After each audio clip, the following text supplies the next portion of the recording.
In this how-to video of Brivo Access, we will demonstrate how to bulk suspend, reinstate, and delete credential users. Navigate to the Users List page under Reports. Select the credential users whom you wish to suspend, reinstate, or delete.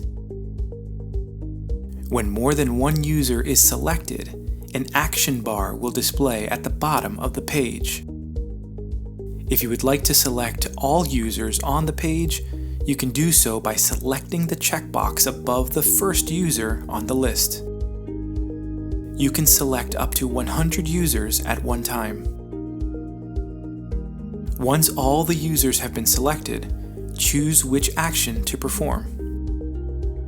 A progress counter will display and disappear once the job is done.